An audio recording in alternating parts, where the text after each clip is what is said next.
Greetings, Mavericks and new viewers.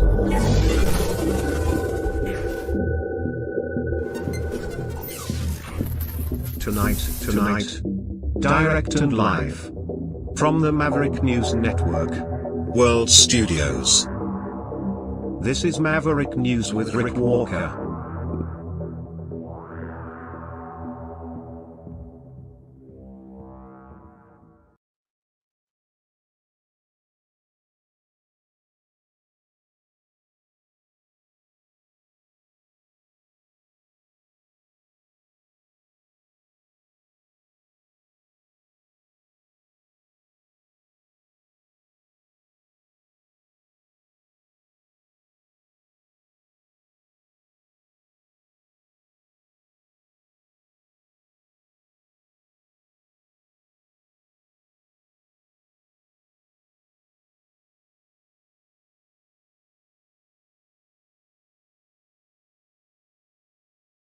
There we go.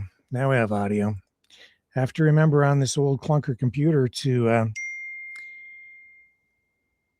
reset the audio every time. Okay, so now after misfire number 2 tonight, I apologize for our late start, but we are here. We are live, and I think we're firing on all cylinders. We're just going to do it. Even if we don't have any audio or video, I'm just going to sit here and talk. Just going to sit here and talk.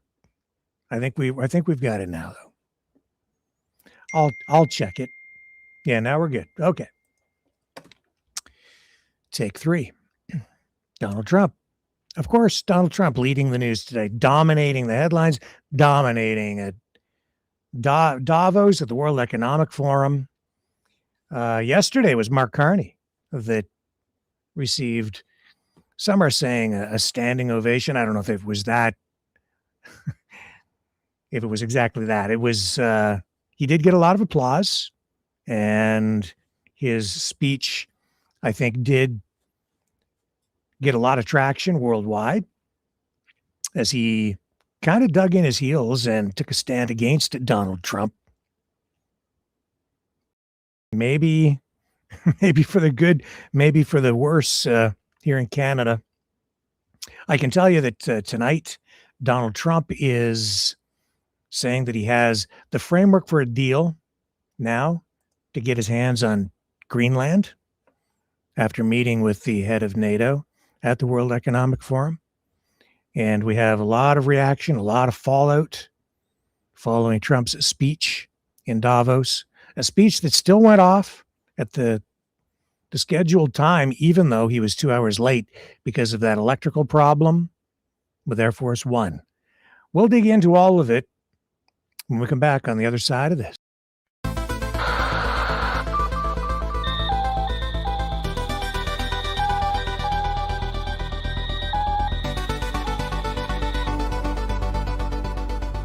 Maverick News isn't just a news outlet, it's a community of truth seekers. Your donation at freedomreporters.com fuels our mission to report the stories that mainstream media won't touch. Thank you, Maverick family.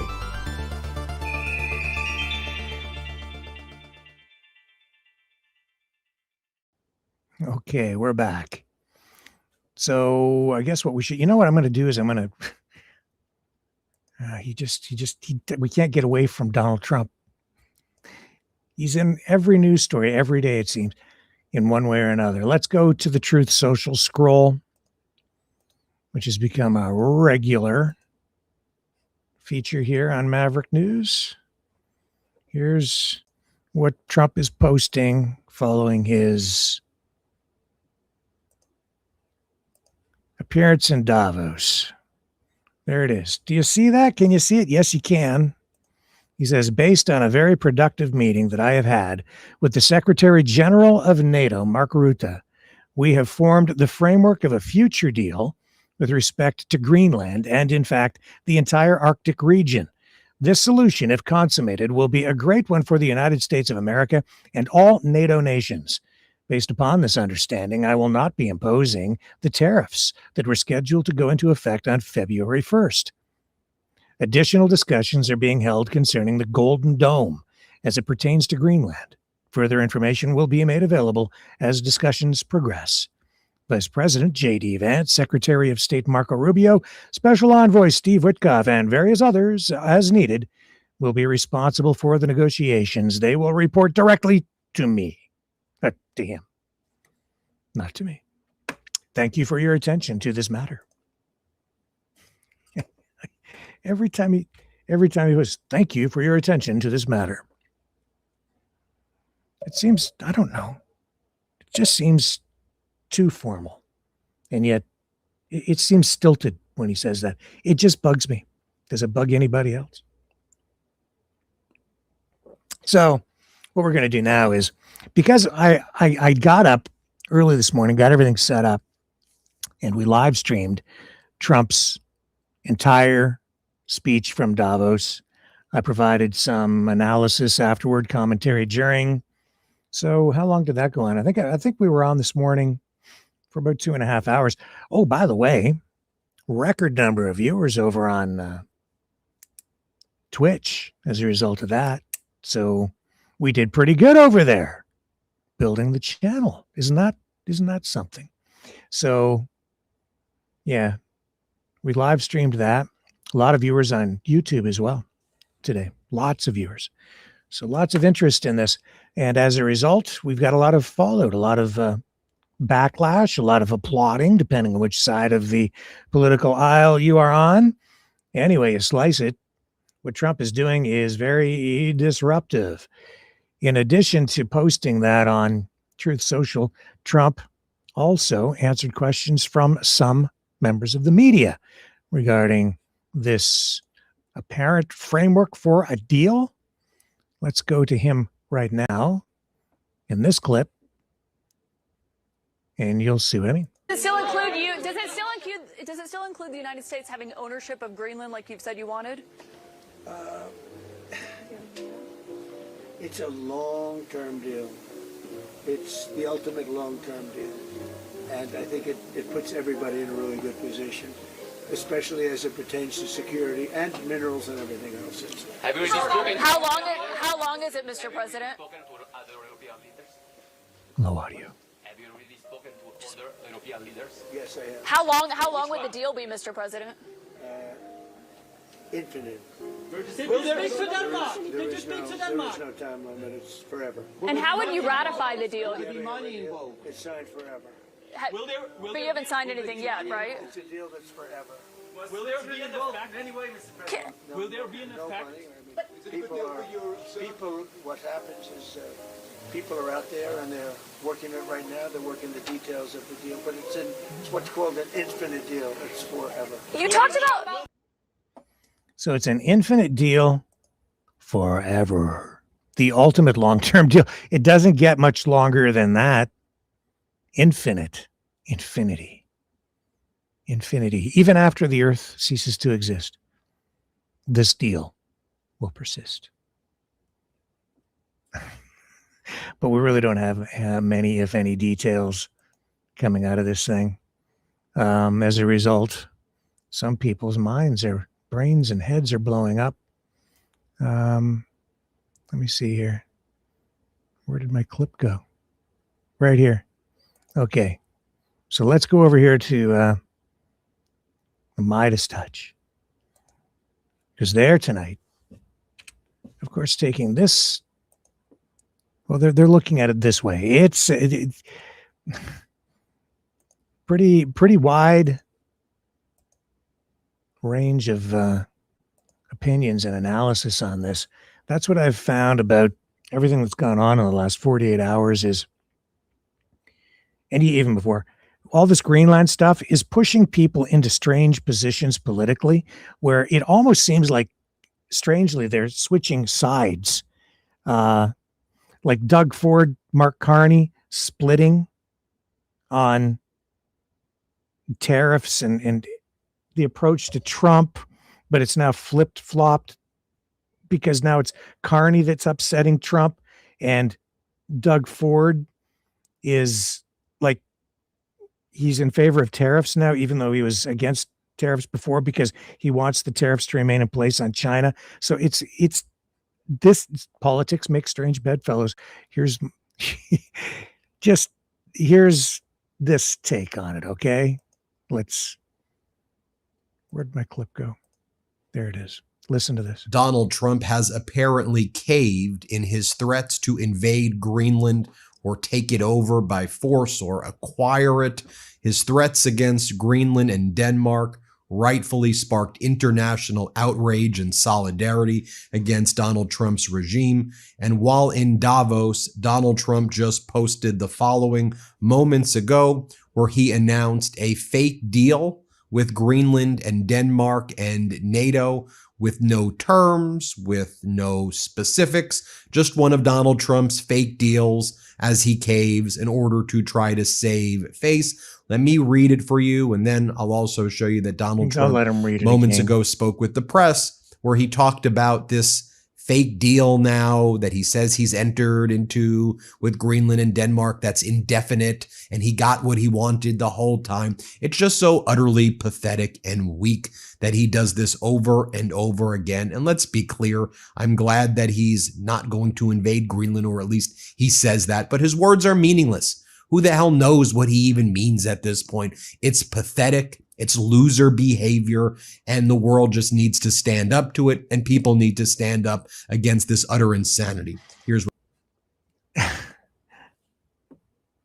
Yeah, he doesn't need to read it again. We just read it, and we've just listened to the clip. So,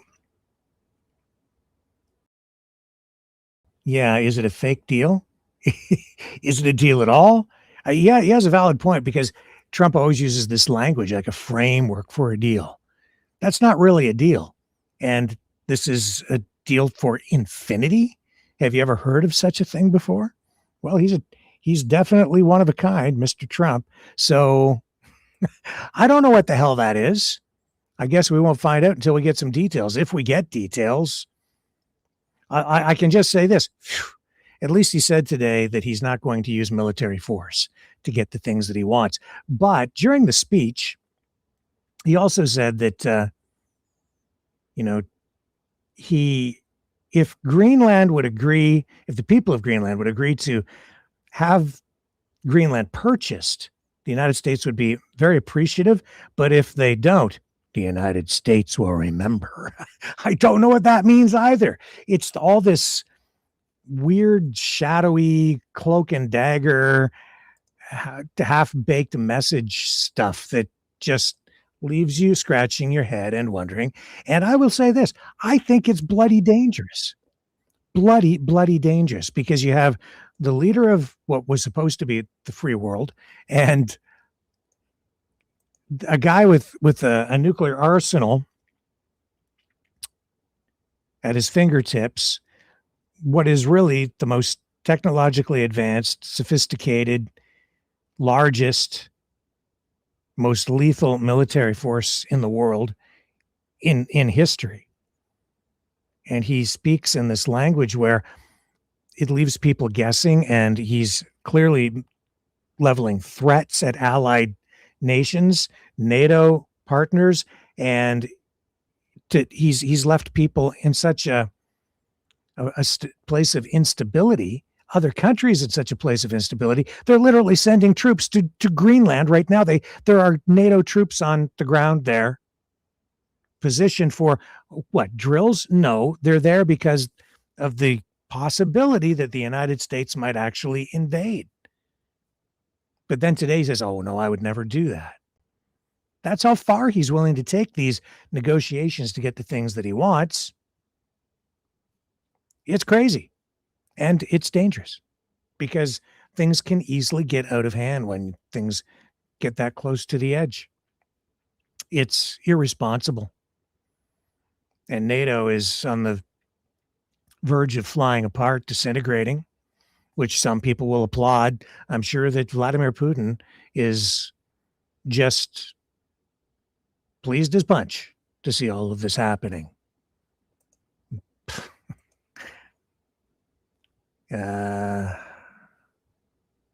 Yeah. If you want to watch the whole thing, you can find the full speech archived, still up, and it will remain there, as do our other videos. on the Maverick News channel over on Rumble or YouTube or one of the other platforms. It should be up on Twitter, X as well. Now, here's Ann Applebaum from The Atlantic. She says all this stuff with Greenland really for people should be the last straw. And I kind of, I can't believe that it has gone this far where the president of the United States is like literally threatening and has threatened a NATO ally. And somehow his behavior has become so normalized that people think that that this is like, they're concerned about it, but even now they're still like tolerant of it. There should be like zero tolerance for this, but I would think people are afraid. Invade Greenland because he didn't get the Nobel. Donald Trump cannot invade Greenland because he didn't get the Nobel Prize. Let's think this out. What would an American occupation of Greenland look like? The Marines would arrive in Nuuk, in the capital city. There would be a skirmish because the Danes will defend it. Some Americans will die for this project. Maybe some Danes will die. Maybe some Greenlandic citizens will die. And then what happens after that? The Danes will simply concede, or will they continue to fight? Will there be continued pushback? And what will the Americans do? Russians in that situation, we know what they would do. They would arrest all the politicians. They would shoot people for speaking Danish in the street. They would take over schools and change the curricula. And they would, of course, hold a fake referendum in order to rubber stamp their occupation. What's the U.S. plan to make people who don't want to be Americans, to make them Americans? Are we going to forcibly make them accept Social Security numbers? Will we kill people who don't speak English? I don't think there's been any thought put into this or any planning. And the more you think it through, the crazier it gets. This, I think, should be the final straw. This is the moment when Republicans in Congress, who have the power to stop Donald Trump, and perhaps people around him, although I don't have much faith in it, should say, no, this has gone too far. This is too crazy. The costs are too high. Trade war, the economic disruption, the chaos, and the violence that could follow this madness needs to be put into an end.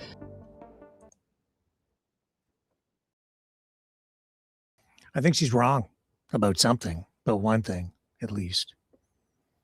There has been planning that has gone into this. There has been a lot of planning that has gone into this. Many, many years of planning. Oh, we've talked about it here. Acquiring Greenland. Oh, it's so much planning that he was talking about this during Trump 1.0. It goes back that far, at least for him, and I think well before that. So no, this was planned. And that's why it's going down the way it's going, I think, because I don't think he's alone. Clearly he's not. He has a whole team behind him, obviously, but I think it goes beyond that too. This is part of a grand plan. This is no accident. I kind of wonder even sometimes if the people who appear to be opposed to what he's doing, some of them, are actually on side with him. What do they call that? Oh, controlled opposition. It wouldn't surprise me a bit. I even wonder about Mark Carney and his speech yesterday, because when you look at the content of it, you know, I think it was a great speech, and I think that it called out some of the truths, unspoken truths of the old rules-based international order, where, you know, he's really acknowledging in that speech that through all of the years where we've had since post-World War II, a lot of Western nations have been beneficiaries of abuses, essentially, of smaller countries, weaker countries, where they present themselves, including Canada, I think, in many respects.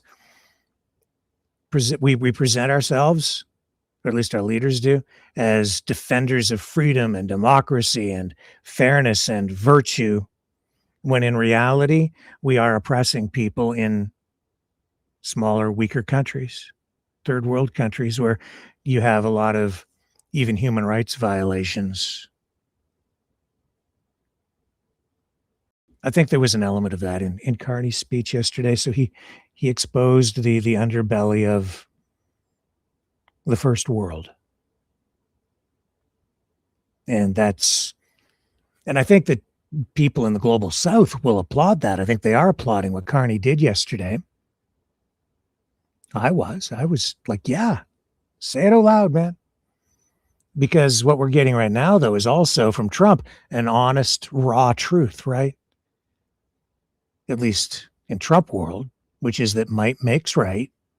And if you have all the guns and or most of the guns or the bigger bombs, if you have the bomb, you get a place at the table. And if you have the most bombs backed up with a bunch of conventional weapons, then you get to make the rules. You hold all the cards. And if you don't give a damn, you get to just pretty much impose whatever you want. And the only thing that can stop you, as he said, is his own mind and his own morality. Whatever that is, which means nothing. Only he can stop himself, and he's not going to stop. Or isn't he? Maybe he just did. Because maybe it's the people who can stop him, because at the end of the day, he's only the president because the people support him. Oh, except he's the acting president of Venezuela. Not elected, just self-appointed. He wasn't even selected. Well, he selected himself, at least in his own mind. By the way, just for clarification, it's the Gulf of Mexico. That's right. That's something else Carney was calling for yesterday, was reality. It was a reality check in a lot of ways, talking about old Soviet-style propaganda and information, social media, and I would say it's social media control, old school style, where they make you think certain things and you have to set a signal your compliance with the old Soviet era lies. You have to buy into it. And he would say that that's putting a sign out in the front window of your shop when you open in the morning that says something like "Workers of the World Unite." It's a way of you signaling, saying, I'm in compliance. I'm thinking the right thoughts. And even if I'm not thinking them, I'm saying the right things. And he's saying, take the sign out of the window. Start telling the truth. I applaud that. That is what ultimately can set us free. But I don't know how much truth there is in what Trump is doing. I don't think there's very much, except raw truth. And the only truth, I think, is that he gets what he wants because he has the military power, backed up by compliance from the people. Not just compliance, but I'd say at least half of America outright supporting him, cheering for what he's doing, which is not democratic. Carney called that out yesterday. He's calling it a rupture. Not reform or evolution, but a rupture. He says countries and companies should stop pretending their foreign policies are values-based, as he put it. And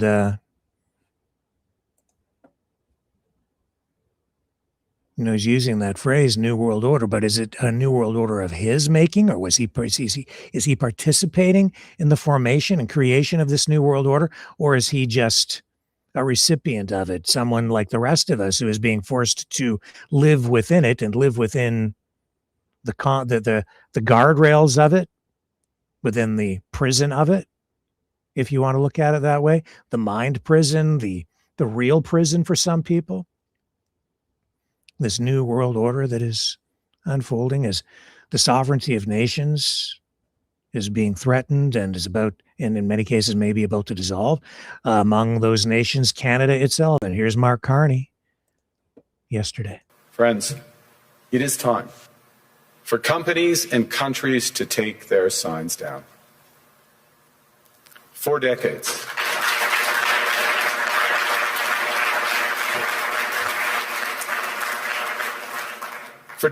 countries like Canada prospered under what we called the rules-based international order. We joined its institutions, we praised its principles, we benefited from its predictability. And because of that, we could pursue values-based foreign policies under its protection. We knew the story of the international rules-based order was partially false, that the strongest would exempt themselves when convenient, that trade rules were enforced asymmetrically. And we knew that international law applied with varying rigor depending on the identity of the accused or the victim. This fiction was useful, and American hegemony in particular helped provide public goods, open sea lanes, a stable financial system, collective security, and support for frameworks for resolving disputes. So we placed the sign in the window. We participated in the rituals, and we largely avoided calling out the gaps between rhetoric and reality. This bargain no longer works. Let me be direct. We are in the midst of a rupture, not a transition. Over the past 2 decades, a series of crises in finance, health, energy, and geopolitics have laid bare the risks of extreme global integration. But more recently, great powers have begun using economic integration as weapons. Tariffs as leverage, financial infrastructure as coercion, supply chains as vulnerabilities to be exploited. You cannot live within the lie of mutual benefit through integration when integration becomes the source of your subordination. Mm-hmm. And so suddenly, even first world nations that are medium or secondary powers like Canada are falling victim to the power, falling prey to the coercion of the power of the superpowers. Russia, now China as well, and the United States. And, you know, through the entirety of this rules-based international order, the superpowers have always had exemptions, vetoes in international courts, exemptions from human rights abuses, called into question internationally when war crimes are committed, for instance, whether it's Bush or Putin or maybe even Donald Trump blowing up boats that he claims are under power and control of narco-terrorists with no real proof.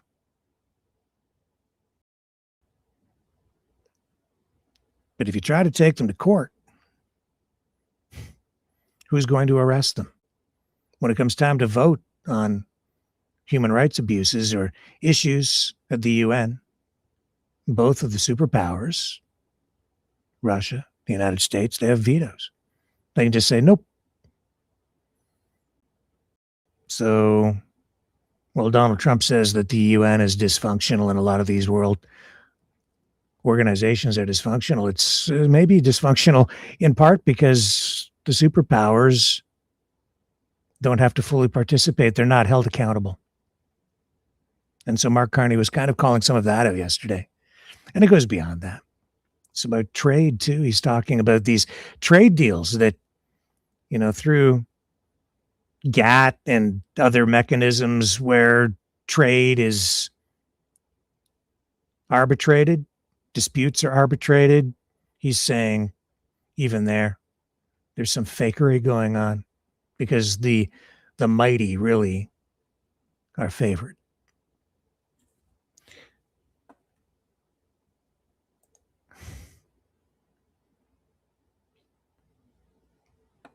And he's going to pay a price for that. He is paying a price for it because Trump called Carney out and said, hey, Mark, I watched you yesterday and you weren't very grateful to the United States.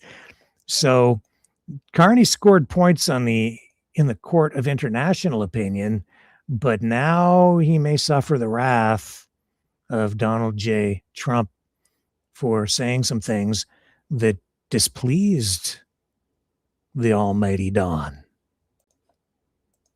Canada gets a lot of freebies from us, by the way. They should be grateful also, but they're not. I watched your prime minister yesterday. He wasn't so grateful. But they should be grateful to us. Canada lives because of the United States. Remember that, Mark, the next time you make your statements. Canada gets a lot of freebies from us, by the way. They should be grateful. Ouch. See, not so easy to live next door to Godzilla. Is what he's saying true? Would Canada cease to exist if not for the United States protecting us? Maybe. But then again, if the United States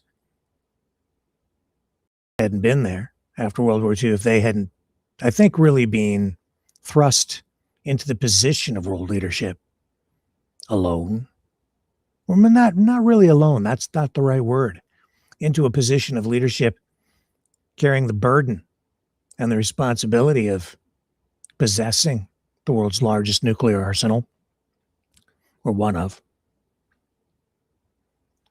then other countries would have had those weapons too, maybe even Canada. You know, for a time, Canada did have nuclear missiles up in the Arctic, jointly controlled with the United States. They're not there now. Kind of like Ukraine. A lot of countries living next door to a superpower: Finland, Poland, Canada, Cuba. Well, there's one. Defiant. Look what happened there when they put missiles into Cuba. Maybe it's not just missiles, maybe it's the trade, right? Can't have Canada doing too much trade with China, and that's kind of where we're going. And Trump says, "Oh, that's a good thing. You should get a deal with China if you can get one." But I'm not so sure that he means it. Here's Steve Bannon again, and I think you know when he speaks, I think you should listen, because even though he's not like visibly in the inner circle of the Trump administration, he does have the inside track. He's got his ear to the ground, and I think to some degree he even has the ear of the president. Although they had something of a falling out a while back, he did pardon Bannon, and when he talks, he's got this down. He knows the plan. And now he's like many other social media influencers out there, Bannon himself, along with the president, targeting Carney. President Trump called this brother out to his face at Davos. He had a funny story about Macron. It's the reason Macron left. He had a funny story about Macron, about how weak and sad he is. But Carney, he looked right at him and said, "Hey, bro, we essentially defend you. And remember that before you start, before you talk smack, again, remember, we have your defense." And people in Canada have to understand this. We have paid for your defense for decade after decade and a decade. And what did I say 6 or 9 months ago? That Canada is potentially the next Ukraine. That Arctic North, the Chinese Communist Party and Russia, the great game of the 21st century is in the Arctic. Why in the hell you think Trump, who can think this stuff through, as much as he's doing in Latin America with the bailout of Argentina and the situation in Venezuela and trying to control the oil from Guyana to Venezuela to the Gulf of America, Mexico, and Texas to get you the biggest oil power known in history by 10x. He's spending so much time in Greenland. He understands the strategic importance of it. President Trump, I believe, is the greatest strategic thinker and man of action we've ever had in the presidency. This is why I say Washington, Lincoln, and Trump. And you saw it today. And he called Carney out to his face. Said, "Bro, watch the smack talk, because we are basically your protector." Yeah, maybe running a protection racket. Kinda.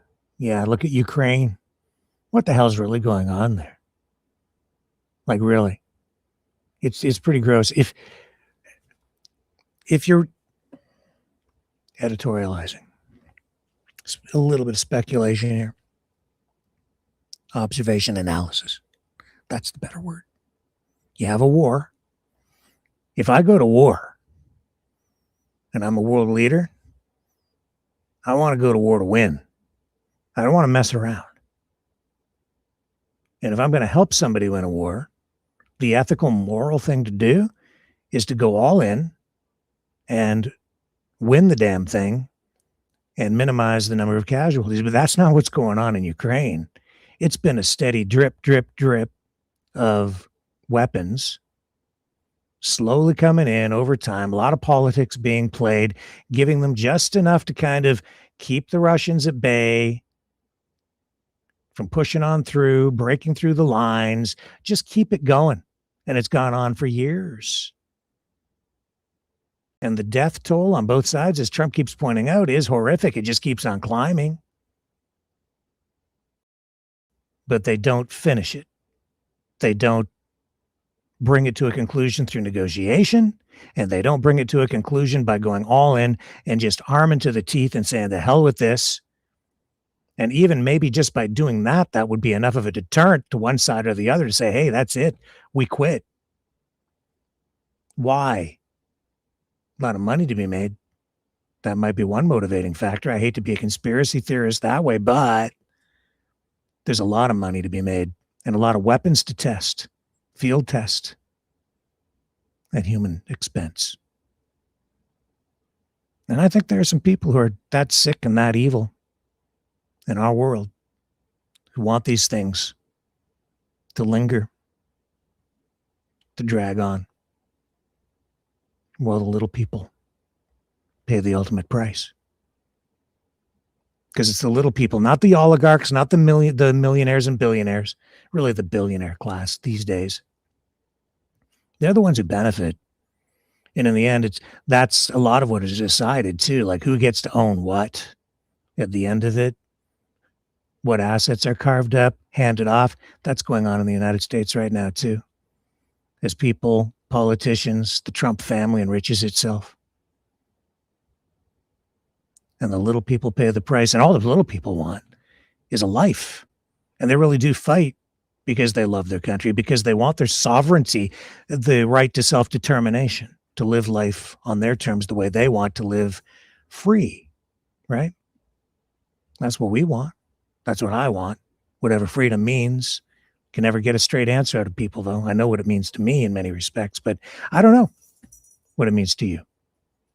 That's a question I think every individual has to answer. What is it you want? And it drags on and on and on, and the blood continues to flow. And Trump could end it tomorrow, I think. I think he really could end it in 24 hours or less if he really, really wanted to, but he doesn't care. Well, he says that he does. And I think it's the same on the other side with Putin. And he faces a lot of the same pressures and realities that Trump does. Because they have a military industrial complex on their side too. And an oligarchical class, the elites.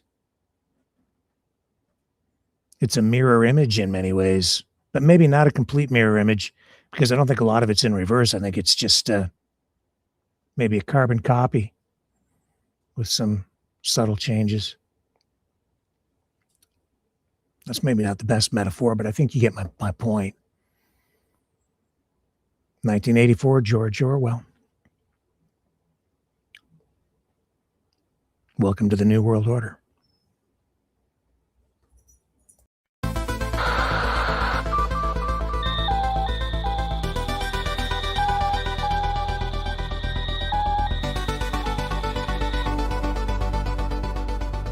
Maverick News isn't just a news outlet, it's a community of truth seekers.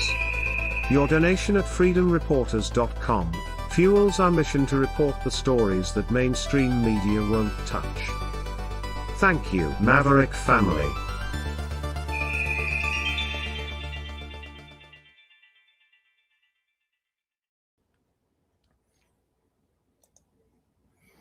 It's strange how the New World Order seems so much like the Old World Order. Because the new boss Seems to be doing a lot of the same things as the old boss. But maybe not entirely the same, because now he's going after friends and allies. Here's David Eby, Premier of British Columbia, Canada, saying that Mark Carney's words yesterday could cost Canada.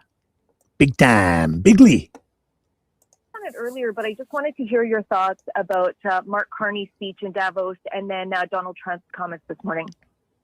Yeah, I listened to the Prime Minister's speech with a sense of relief and pride. Relief that the Prime Minister is saying what we have to say, and that he is charting a course that we have to chart. We need to align ourselves with other countries that share our priorities, that protect Canadian sovereignty and that value that, and where we value their sovereignty and support them as well. This is just, there is a significant rupture, as he described it, in the international order. And as a middle power, Canada needs to find like-minded countries to stand with. This is absolutely crucial. The pride in the sense that I believe that British Columbia is going to play a key role in what the Prime Minister is charting out here. When I was in India, it was very obvious to me that we have a huge role to play in deepening our relationship with that country. When I was in Asia, visiting Korea, Japan, Singapore, Malaysia, the same. And I know that British Columbia will play a crucial role in helping realize this vision the Prime Minister has set out for the country, which I am fully supportive of. Penny, do you have a follow-up? Are we screwed, David? I do, yeah. I just wonder if, Trump's comments this morning were rather bellicose. I wonder if that is going to change your strategy and approach. And as to add a little bit of extra onto that question, last year you were urging British Columbians to stay home during spring break travel. I know a lot of families are kind of looking at their plans right now and finalizing things. And are you sharing that same message with them again this year? Yeah, thanks, Penny. I don't know if people have seen it, but I looked at a graphic posted by the president with an American flag superimposed on our country. I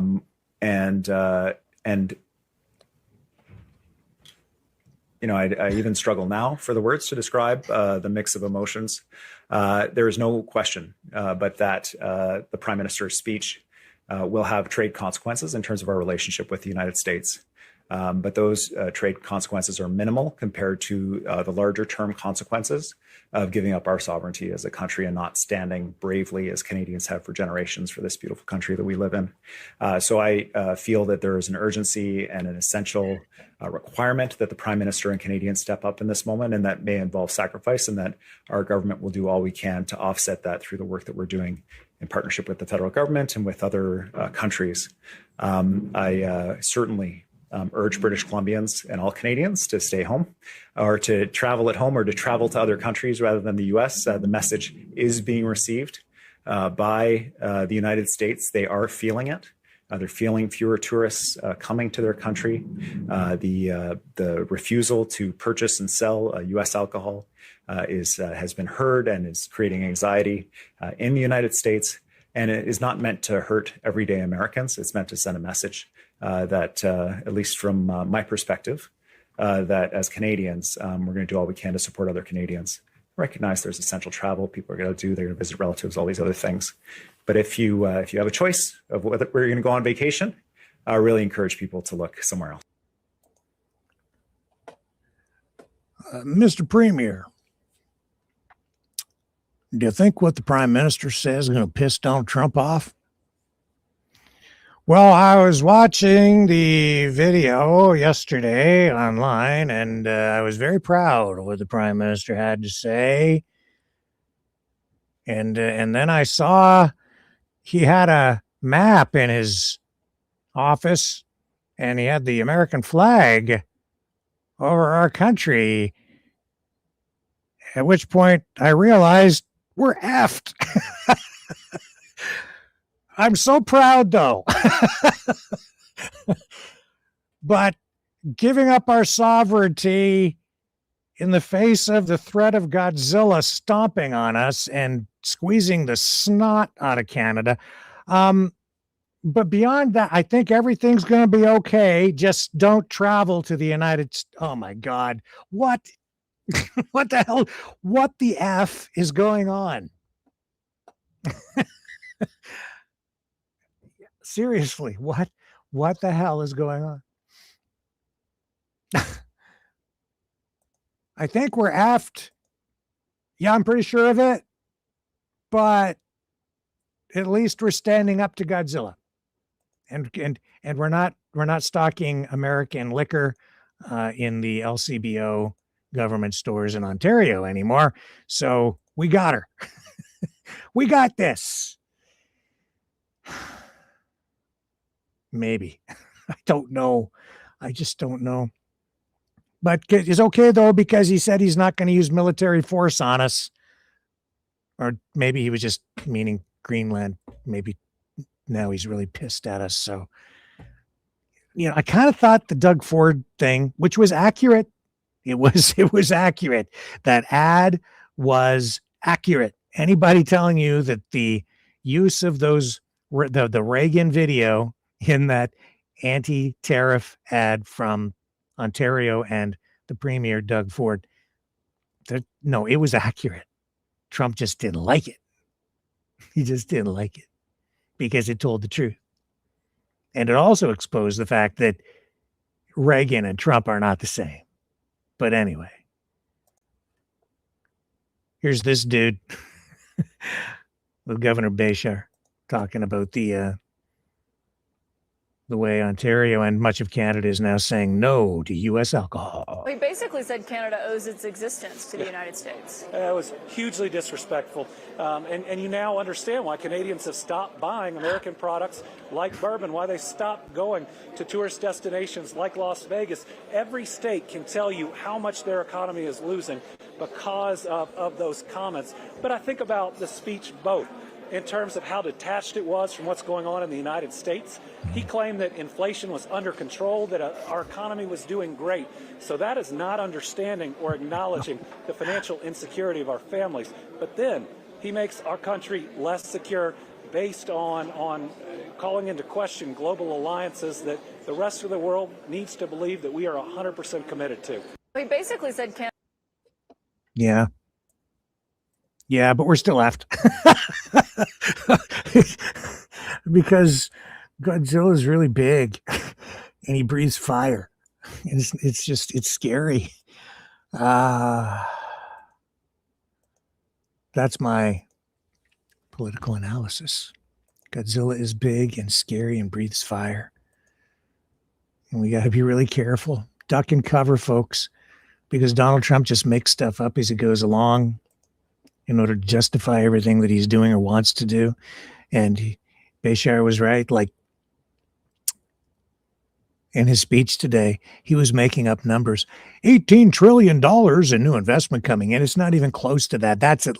If there is as much, it could maybe half that, maybe half, which is still a lot, but not 18 trillion, not by a long stretch. And I even doubt that it's 9, because you have frameworks for deals, frameworks for investment, memorandums of understanding, and we'll see if any of that stuff bears fruit in the long run. It's going to take years for a lot of this stuff to be built out.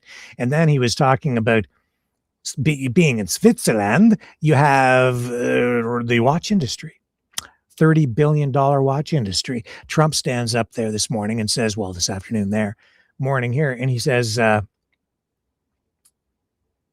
that the United States has this huge trade deficit with Switzerland because of this 30 billion, because the United States buys $30 billion worth of Swiss watches. That's also not true. Yeah, he's looking at the entire output of the Swiss watch industry, all the Rolexes and all the other Swiss watches combined, sold into the world market every year. It's about $30 billion. Huge business for Switzerland, right? They make really high-tech, sophisticated, high-quality gadgets, watches, and other things.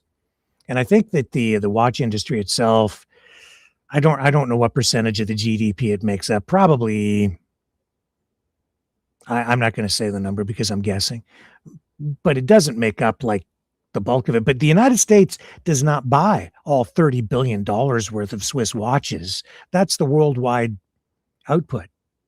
That's what goes to the whole global market. The United States buys about 16% of those watches, maybe 16 to 18%. But Trump claimed it all. See how nice we are to you in Switzerland? And here he is talking to the president of Switzerland about this today. Let me get you the clip. He talked about the watches in his speech, but you know what it is? Everything with Trump, the way he views the world, is very much like a cliche, very much like a television show. So what's Switzerland known for? Watches. Oh, they make great watches. So in his mind, everything is about watches in Switzerland. But that's just one aspect of it. Oh, yeah, and because the United States subsidizes and pays for everything for everybody, they buy all the watches. Well, thank you very much, Mr. President. And I will say you do have a great ambassador. And she will, she keeps her husband very much in line. She doesn't play games, right, Newt? She keeps him in line. He's over here also. I want to thank my team for having worked out a very fair deal with Switzerland, and it's an honor. I speak about you often. You're a great country, a beautiful country. You do make great watches, too. That I can say. There's nobody like you for watches, which is a big deal. But I appreciate the treatment we've been given, and we will always reciprocate. And thank you very much for having us. Thank you. Thank you. Well, it's true. They do make great watches. But the United States doesn't buy them all. It's just kind of funny and scary at the same time. Here's Gavin Newsom. This even scares me a little bit. I don't think I've got the clip lined up here, but during Trump's speech today, Gavin Newsom was there. He was standing in the audience, and there is video of him from a distance. I should have queued it up. And he's with some people, and they're making faces, and you can see how he's seething, right? He's so upset. You can see he's just ready to spit nails. And then came out and spoke to the media as well, because Gavin Newsom wants Trump's job in the worst way. And here he is on CNN. You were obviously named by President Trump during that speech. Yeah. What was your reaction to what he had to say about you? None. I think he said something very different last night. I didn't hear new scum. I heard new green scam. Come on. It was remarkably boring. It was remarkably insignificant. He was never going to invade Greenland. It was never real. So that was always a fade. And so he says, well, we should negotiate. Well, everybody here has been willing to negotiate for a year. So it had fire and fury, signified absolutely nothing. Even by Trump standards, I was rather curious. And there was boorish parts of it, but those were not even that consequential, including name-checking people he likes, people he didn't like. So, I was a little disappointed. It was a little nonplussed. Did it stand out to you that he said Iceland multiple times when he was talking about Greenland? And that every time a windmill turns, it costs $1,000. A lot of stuff stands out. None of this is normalized. That's true. There's a normalization of deviancy and consciousness and, comments and commentary. No other president, he's held to the curve. He's graded on a curve. I mean, it's really some jaw-dropping and remarkable statements that just, fly in the face of facts and evidence and common sense. So, but you've heard them over and over and over again. For the European audience, that may have been a new speech. My God, there wasn't anything new about that speech for the American audience. The only thing that was new is he said he's willing to negotiate, but wait a sec, that's not new either, because EU's been saying we've wanted to negotiate for over a year.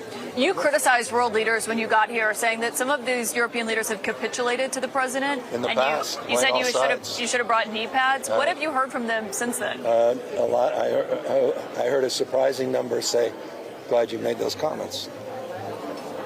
The exact opposite of what you might expect. They needed to hear those comments. Mm-hmm. Yeah, it's tough to stand up to Godzilla, especially if you're alone. But if you're together, if everybody's together,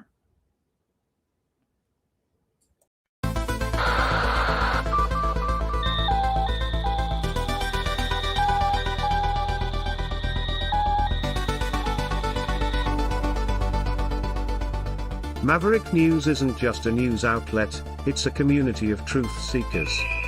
Your donation at freedomreporters.com fuels our mission to report the stories that mainstream media won't touch. Thank you, Maverick family.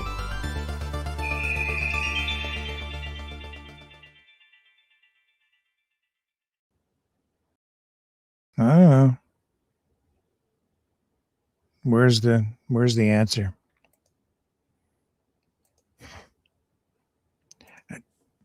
One thing this has shown me is it's highlighted the propaganda we've been fed for so many years about other countries. The reason it has highlighted this for me in a really profound way is because now it's happening to Canada. It's never happened here before. And so now, if you open your mind and open your eyes, you will see it. You will hear it. You will hear the rhetoric. You will hear the attacks on Canada's image and reputation. The inaccurate statements that Canada is a communist country. The inaccurate statements that Canada is a fascist or Nazi country. The inaccurate statements that there is no free speech in Canada at all. That's not accurate. There are limits. Maybe they go too far. Maybe they don't. But there is free speech with limits. Free speech doesn't mean a free-for-all. These same accusations have been leveled for years at other countries, especially communist countries or socialist countries. And it makes me wonder, these communist countries that we're told are so authoritarian, I wonder if some of them are even communist countries at all now. Maybe they weren't as authoritarian as we were led to believe. Maybe they were worse. Maybe they were better. I even look at what's going on in Iran right now. Accusations from Iran saying that what is happening there is the result of meddling, foreign interference from the United States and Israel. Probably truth in that. Am I thrilled with the idea of people living under a theocratic government, a regime in any country? No, but if that's what people choose, and I don't know that they do, but I don't know enough about living there, because really my perception of Iran is based on the information I'm fed every day through the media. And from what I know from having spoken with people who have lived there and others who have worked there, in some cases journalists. So there's a skewed reality that we have here that I certainly have. But is it real? Or is it Memorex? I know enough to know that I should not be so quick to pass judgment as I have been in the past, because I'm seeing it happen in real time to my own country. A pretext being created, a fake narrative of Canada being a global hub for money laundering and drug smuggling of fentanyl into the United States, when in fact the majority of that stuff flows the other way into Canada, along with a lot of guns, by the way. And so I know that these statements being made about my country now are false, not truthful. And I see the same arguments being used against Greenland, where they are using this kind of rhetoric to ramp up a separatist movement there. I'm seeing these same kinds of arguments, statements being made against Venezuela, where they're moving U.S. oil companies in to effectively steal the natural resources of the people. Same arguments, the same strategy being used here in Canada, where the people out in Alberta are being convinced that somehow there's a pot of gold at the end of this referendum rainbow. And yet I think when they slide down that rainbow and land, the sun will suddenly go dark, the prism in the sky will disappear, and the pot of gold that was supposed to be there will be scooped up by big corporate interests from another country. Or maybe their country, because they'll be absorbed by that country and the riches that they've been promised will evaporate. Just as the people in Greenland, I think, are catching on to the scam. We'll pay you $10,000 to $50,000 a piece. All you have to do is support Donald Trump taking over the country. Well, where's that money coming from? It's their own money. Sell out your country so I can steal everything, and then I'll give you this much back. It's a tax rebate. A grant of your own money. I'm going to give you this much money that I'm taking from your country's future, your children's future, your grandchildren's, your great-great-grandchildren's, and their great-great-great-great-great-grandchildren. That's what they're doing. That's what he's trying to do. What is this deal, though? I don't know what the deal is. It's a great deal. It goes to infinity. Thank you, Buzz Lightyear.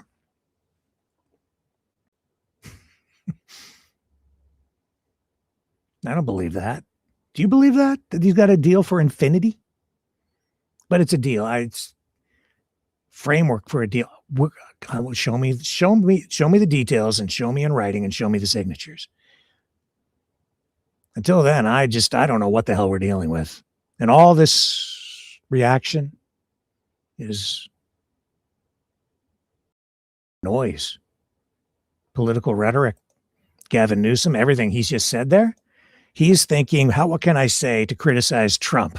What do I have to say to take the opposite position and make him look bad? Well, after Trump stood up at the podium and called out Newsom and called out Carney and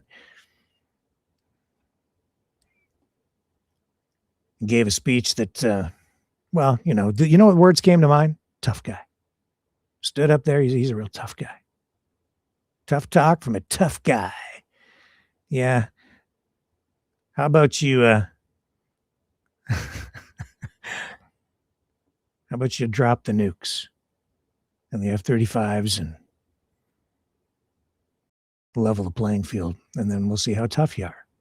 You and whose army? The United States Army.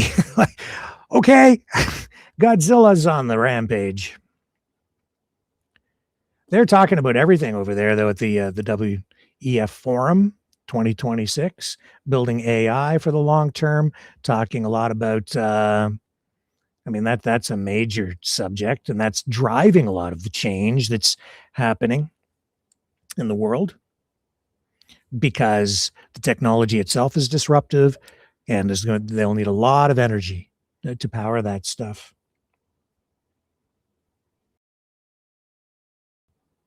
I'm going to come back to that. I don't think I'm going to talk about it tonight, but again, overnight as I was sleeping and thinking, and then I woke up with a revelation of sorts. I thought about it this way before, but it was more fully formed. A lot of what we're seeing going on with Trump and the reshaping of the world is being driven by technology, AI, social media. This is the new information, artificial intelligence revolution. And it is as disruptive to the world as the Industrial Revolution was, probably more so. And as a result, you're seeing a shift or an effort to shift the geopolitical landscape, like the physical borders. and consolidate control as this race towards some sort of, I don't know, singularity really just begins. Yeah, this is just the beginning. And we don't even know where this journey is going to take us. So when Trump says this deal on Greenland is for infinity, no, this is just the beginning of something. And this guy, he's not going to be here very much longer. He just finished off year one of a 4-year term. He has 2 years left, and then it's a year of campaigning. And in the third year, he'll push right to the end with his agenda to get as much stuff rammed through as he can. He's going to make there's going to be a lot of disruption over the next 3, but really the next 2.5. So that's what that's what we all have to survive in terms of, for those of you who would like to preserve Canada or whatever country you're living in as a nation state and preserve your sovereignty. It's not going to be easy. Or maybe the illusion of sovereignty, because if you're living right next door to the United States, as we are, maybe you do bend the knee. And maybe Mark Carney is saying these things because he is part of the plan. Because maybe he has to. Maybe all of this was fake. Maybe he didn't even mean what he said. I think he did mean it. I think he did stand up to Trump, and I think he did dig in his heels, and I think it did take courage to do it. And I think he showed the world that you can stand up to Godzilla and maybe survive. But he's going to need help. He's going to need courage, others to do it too. He's going to need Doug Ford, who today was talking about EVs, electric vehicles. But that's also, we'll come back to that, because China, that was one of the main topics one of the main other topics at another one of the sessions involving a panel at the World Economic Forum today. I'm just going to dip into this for just a moment, where they were talking about the U.S., China, and where all of this is going to land. As you saw it. Well, it went off in many different directions, as he's inclined to do, and but there was one big message for the Europeans in particular, but for all of us, which is that after having threatened to do whatever was required to acquire Greenland, including using military force, and even using mafioso language, that we're going to either do this the hard way or the easy way, he took the gun off the table and said, we're not going to use military force to coerce Greenland or Denmark. Now, again, it's a pretty strange world in which an ally has been threatening to use military force against another ally. So that world we're already in. That fact has already occurred. But the fact that he took it off the table, I think, is a big and significant factor. Second point, he made go clear over and over, he is really serious about acquiring Greenland. And so he says Greenland is just a big chunk of ice. It's relevant for the U.S. and not particularly relevant for Denmark or for the Greenlanders. It's, he says, needed for American national security. Myself, I don't know I cannot see the argument for that, but that's his claim. And that the Europeans have never been grateful to the U.S. for all the things that we've done for them. And then he has a litany about the fact, which is roughly correct, that the U.S. has essentially been the defensive shield for Europe ever since World War II, and the Europeans have been free riders to some considerable extent. So they owe us something. Mm-hmm. So they should remember all the good things we did for them, and what they can do for us is give us Greenland. And then he said, I'm still thinking this is going to work out okay, and if the Europeans find a way to fulfill my demand, I'll be grateful. And then he said, but if they don't, I'll remember. Well, the thing that struck me, and I'm sure it struck you as well, and this will segue back into our topic for this evening, which is US-China relations and where the two countries will land, is how far he mentioned or didn't mention China throughout this speech. In any case, let's get back to the topic at hand. Just one footnote on that one. I think for those, especially since of China, so he only referred to 3 or 4 leaders in the whole speech.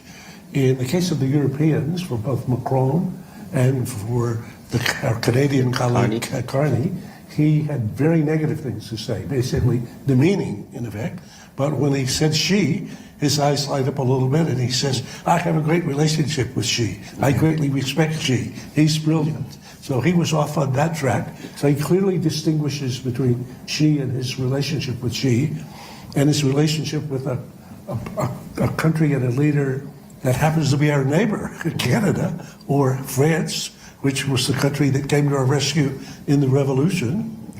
So I would say that's interesting, just as we're trying to grade or gauge him on his relationships with other leaders. So as we look to what will happen this year, 2026, as far as we can, and maybe a little bit beyond, it's quite stark that it's now sort of 9 years since your book on the Thucydides trap.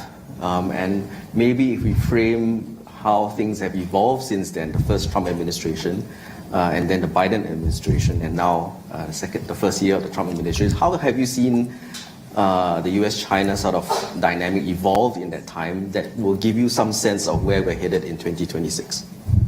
I have a difficulty with professors because they start talking, as one of my colleagues said, 50-minute sound bites. So let me just be very brief. I would say Thucydides nailed it. Okay, if we're trying to think about the relationship between the U.S. and China, Thucydides' insight is the central starting point, and that insight is that a rapidly rising China that seriously threatens America's a colossal ruling U.S. and its position at the top of every pecking order. This basically rapid shift in the seesaw of power is discombobulating the entire relationship and actually the international order that was reflected before that. And in ways, as Thucydides explained very well, that magnify misunderstandings and multiply miscalculations and amplify incidents or accidents that would otherwise be inconsequential, that often ended a war. So I would say his picture's still right. These are structural realities that Xi now and Trump have to grapple with.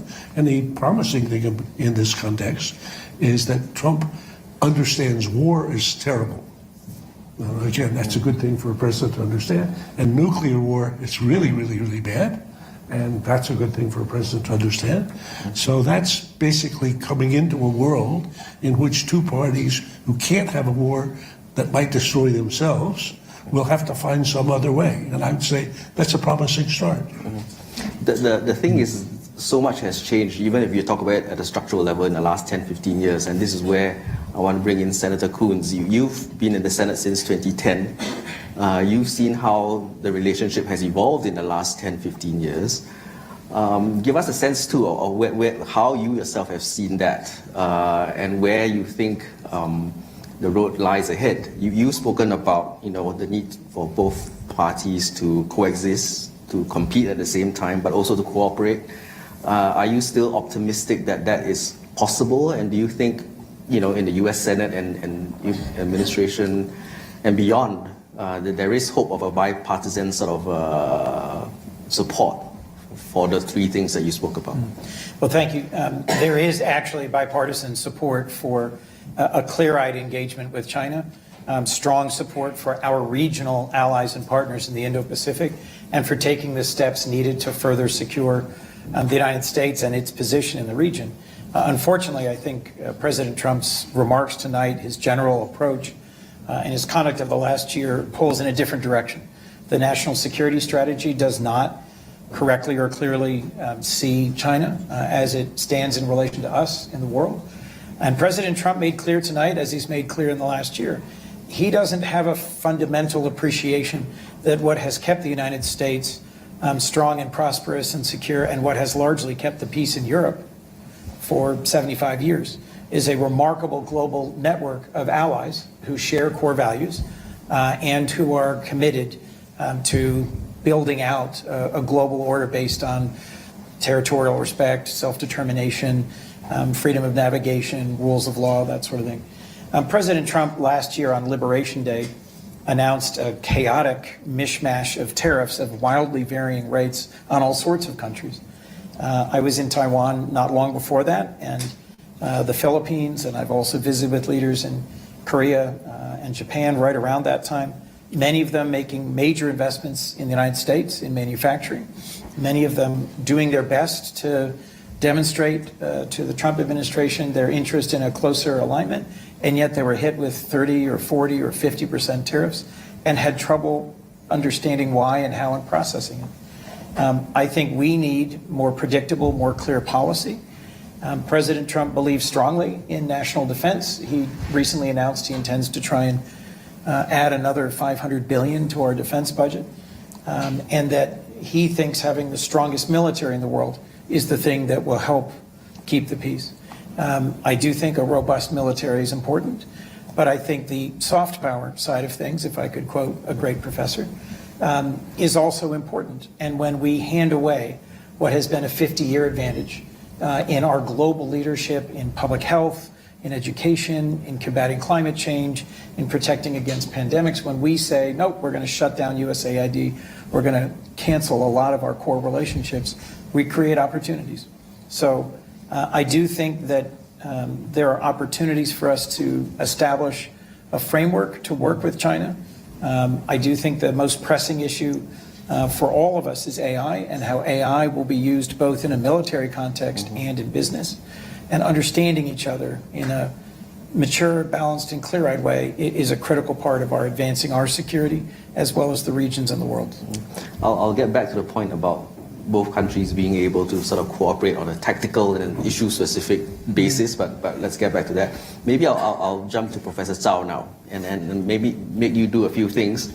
Firstly, your own take on the speech just now, but also how do you think the Chinese government is increasingly evolving its own thinking about President Trump's approach, not just from this evening, but also on what's happened with Venezuela, with Greenland, and bearing in mind also April, the meeting in April this year. What do you think, bearing all that in mind, is a reasonable outcome that we can all expect in April? Well, that's a lot to unpack. Thank you first. I think I don't want to comment generally on President Trump's speech. I want to focus on the part where he mentioned China. Basically, there are 3 times he mentioned China, and you can see that that's generally the problem between U.S. and China.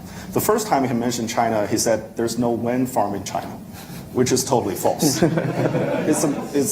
But you can take that as a symbol that there's a general misperception of China in the United States. There's less people traveled, less knowledge about China, particularly contemporary China. Second time when President Trump mentioned China, basically he said he wants to dominate AI and also crypto, leaving China sort of outside the game or keep China down. So that's the second problem, where China believing win-win cooperation, the United States only believe in zero sum.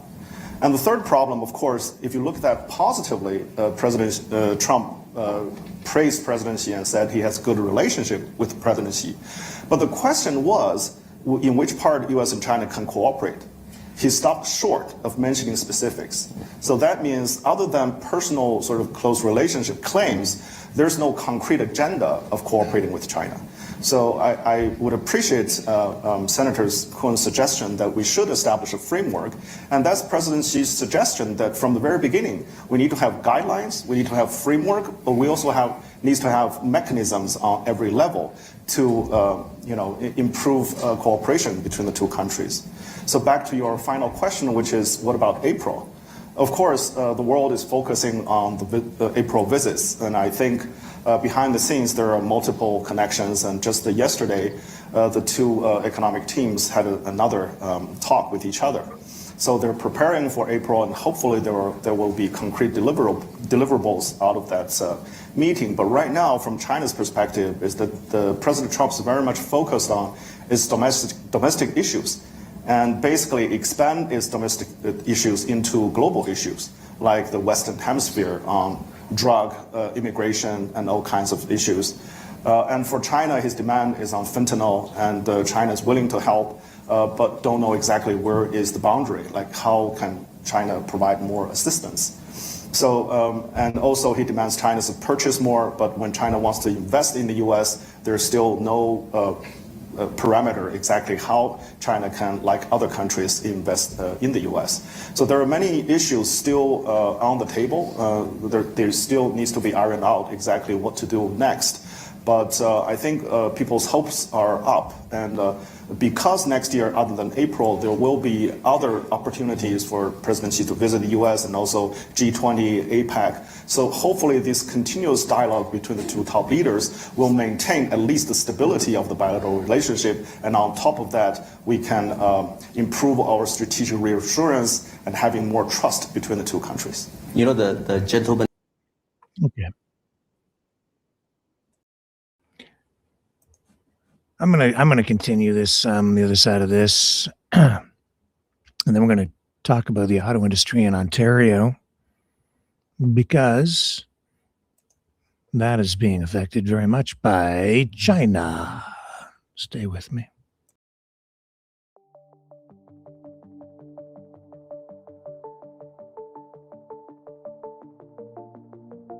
Greetings, brave Mavericks.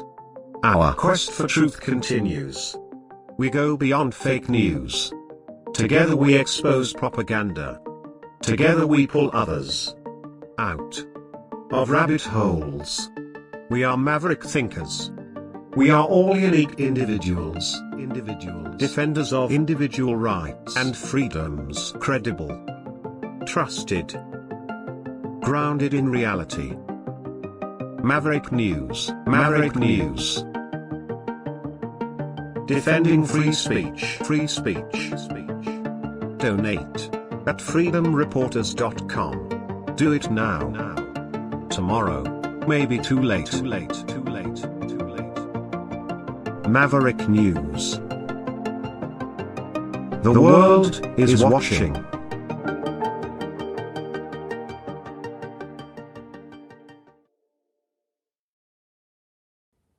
Okay, let's go back for just a moment longer. Intriguing and varied experiences as far as the US and China are concerned, and US-China relations, even sitting from where you are now. And by April, you'll probably be, in case you don't know, be observing things from a different perch. So as far as you are able, can you give us your perspective on what you think would be a realistic outcome from April? I think to go to the points made by my Chinese colleague and by Graham Allison and Chris before me, the core challenge is there a bilateral relationship management mechanism possible, and what is its framework? Either A, you have what I've called for a long time managed strategic competition, accepting the reality of that competition, however uncomfortable politically sometimes that sounds in domestic audiences. B, unmanaged strategic competition, which can end in crisis, conflict and war.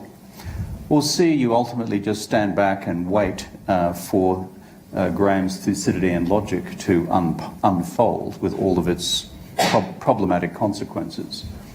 So, I mean, looking therefore at those general possibilities, what I sense, and this is me as a private scholar, not as ambassador in Washington, just thinking it through. One, both sides at this stage exhibit an interest in stabilizing the relationship for different but partly overlapping reasons. For the year ahead, I don't think you can project beyond that. And each has different reasons for doing that. Two, that therefore brings us down to the core terrain. Well, how could you manage this and on what issues which are real? There are the three T's: tariffs, technology, and Taiwan. If you were going to go to the core of where these interests actually intersect and or run into each other. What is possible on those core three, I do not know. And the United States side, I'm sure the Chinese side, including here in Davos, are working their way through at least the first two of those. The attitude from Beijing, because this is the sound of two hands clapping, it's not the sound of one hand clapping, is of itself obviously relevant. What I see underneath the Chinese posture towards not only the April summit, but more generally in the status of US-China relations, is unprecedented levels of Chinese self-confidence. This is palpable when you read the internal Chinese literature. It's transparent when you read your People's Daily. It's transparent when you read the theoretical literature, which the party engages in its own code language communications with itself. That Dongsheng Xijiang, the rise of the East and the decline of the West, which is a euphemism for the rise of China and the decline of the United States. So whereas China is in search of a stabilization arrangement, it actually, in its own internal political literature, believes it's prevailing in this competition at present. So where does this land, given those overall dynamics? That is being determined by a combination of He Lifeng and Scott Bessent, who actually will be charged with the prepcoms. But that, I think, is the terrain for the discussion and the options which are available. But Angela, then, to close us. Okay. Enough of that for now. Back to Canada and Ontario, where the Premier of Ontario, Doug Ford, held a news conference today along with representatives from the auto sector. They were speaking with reporters in Toronto, commenting on the federal government's electric vehicle deal with China and its possible impact, or whatever impact it's going to have on the domestic auto industry. So under the agreement, Canada is going to permit about 49,000 Chinese electric vehicles into Canada each year, reducing the tariff of 100% to just 6.1%. And in exchange, China is going to reduce tariffs on Canadian canola from 84% to 15%. So in this news conference today, we had Lana Payne, the national president of Unifor, which is the union which represents auto workers in Canada, Brian Kingston, president and CEO of the Canadian Vehicle Manufacturers Association, and Flavio Volpe, president of the Automotive Parts Manufacturers Association. So let's pick this up here. And Carney's speech yesterday, again, it drove a little bit of a wedge, I think, between Ford and the Prime Minister because there was no consultation beforehand. But in any event, here we go. Next is the national president of Unifor, a prodigious Canadian who has been a very good partner in giving this message, sending this message around the world, but also right down to the shop floor. Lana Payne.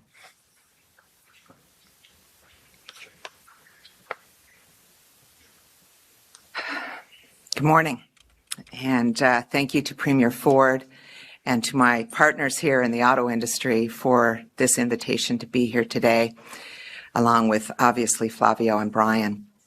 As you all know, Unifor is Canada's largest private sector union with 320,000 members in every sector of the economy, including 40,000 in the auto sector right here in Ontario.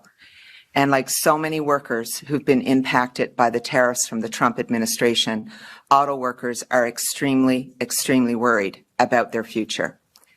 We have been building vehicles in this country for more than 100 years. Our members are proud of what they do. As long as Canadians want to buy cars and trucks, we want to build them right here in Canada.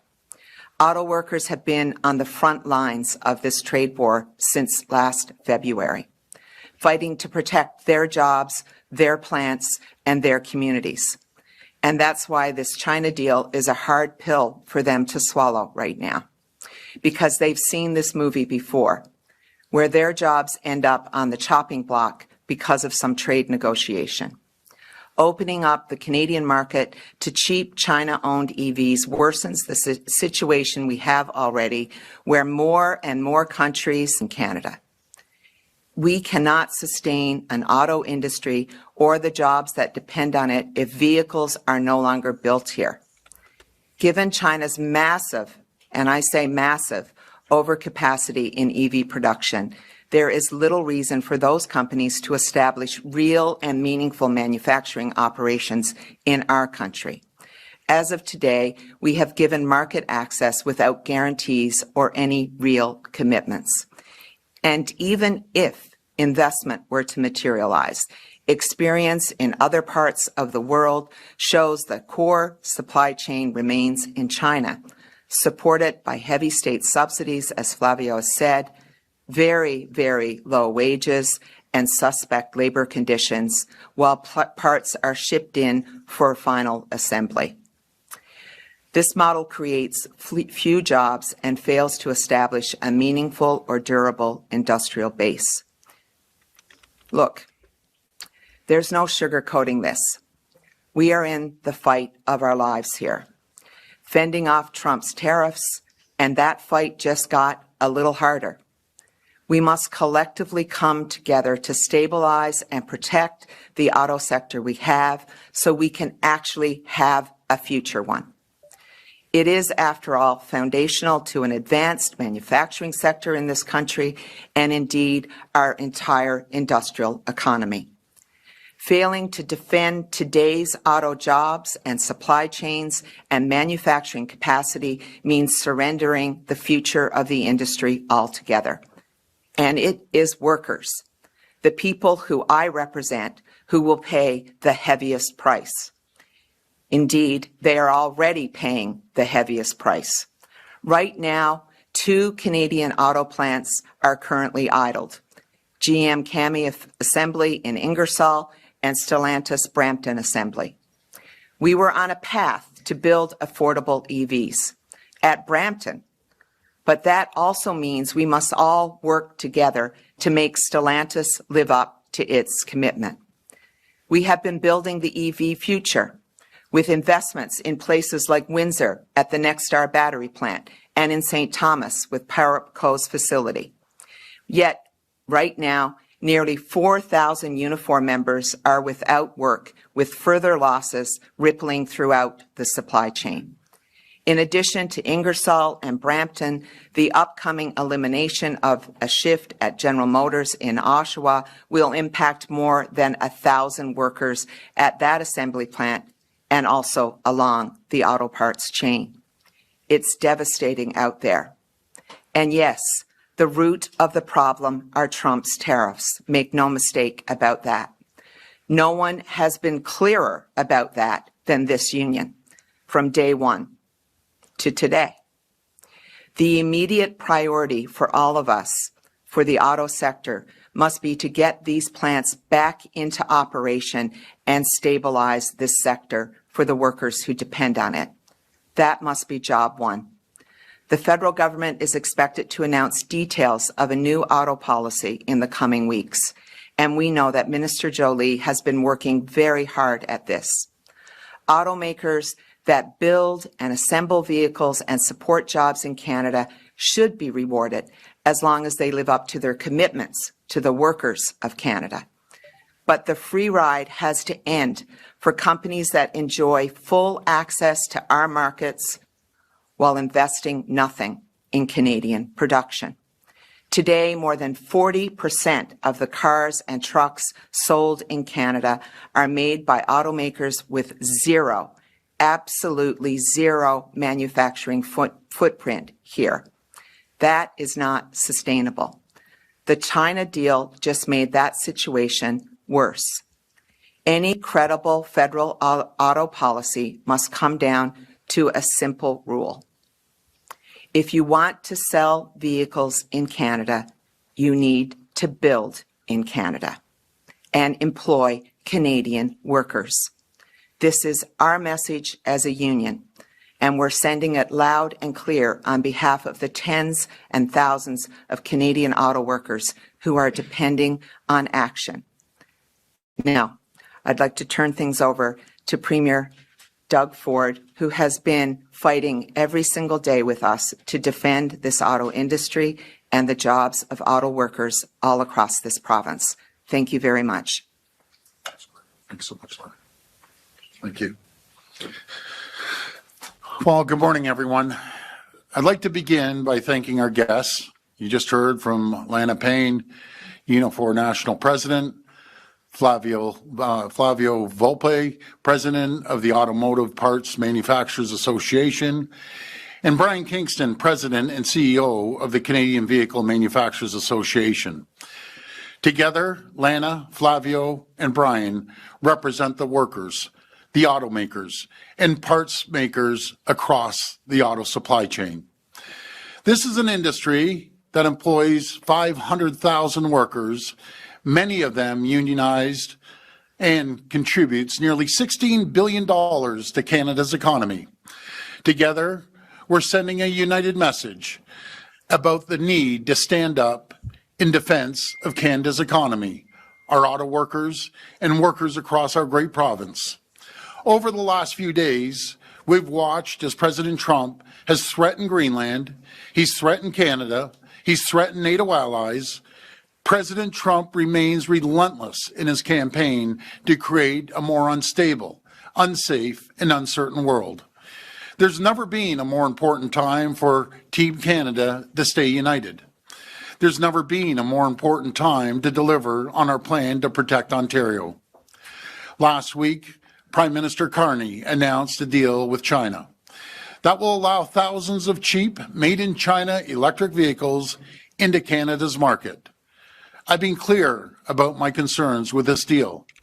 By opening up our country to a flood of cheap, made-in-China vehicles, the federal government is asking Canadian auto workers to compete on unfair ground.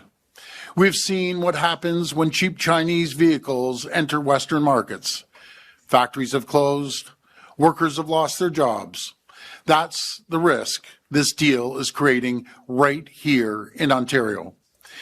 In exchange for opening Canada up to this flood of cheap Chinese vehicles, the federal government got nothing, absolutely nothing in return for Canadian auto workers.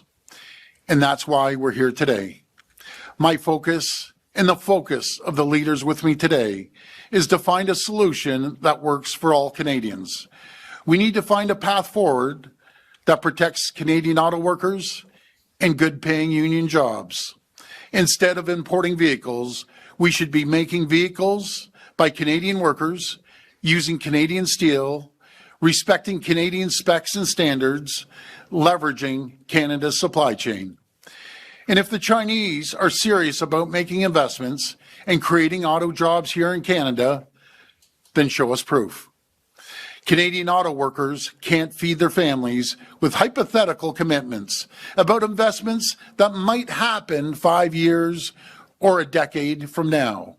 They need concrete investments that will create jobs now and support Canadian workers and their families. These investments should be at the heart of any deal between Canada and China. If the federal government had consulted Ontario or the leaders who are here with me today, we would have made that very, very clear. That's why my message to Prime Minister Carney: consult us, work with us, help us protect Canadian auto workers together as United Team Canada. That starts with eliminating the federal electric vehicle mandate, which is only making our auto sector less competitive. We need to align Canada's regulations with key trading partners and scrap federal fees that make it more expensive to build and buy made-in-Ontario vehicles. Our auto sector is under attack. Hundreds of thousands of good-paying, unionized Canadian jobs are on the line. Let's come together. Let's support, defend, and fight for Canada's auto sector. Let's protect Canadian workers. And in a very unstable world right now that we've all seen on television, let's provide Canadians the certainty, the stability, and support they deserve. Thank you, and may God bless the people of Ontario. We will now take questions from the media. Media present can line up behind me and ask their questions through the microphone. As a friendly reminder, the format is one question, one follow-up. Please state your name and your outlet before your question. Premier Ford, Megan Fitzpatrick from CBC News. Did you have a chance to watch President Trump's speech this morning in Switzerland? What did you make of his comments that Canada only lives because of the U.S. and that Prime Minister Carney should have expressed more gratitude to the United States? Well, that's typical President Trump. He goes out on the attack constantly. Maybe he should look at the Amcan fortress that we propose. We'd make two countries, the greatest two countries in the world, the strongest, the wealthiest two countries. It's disappointing to see him on a full attack. Putting the Canadian flag, I'm sorry, the American flag over Canada, over Greenland, it's unacceptable the way he speaks.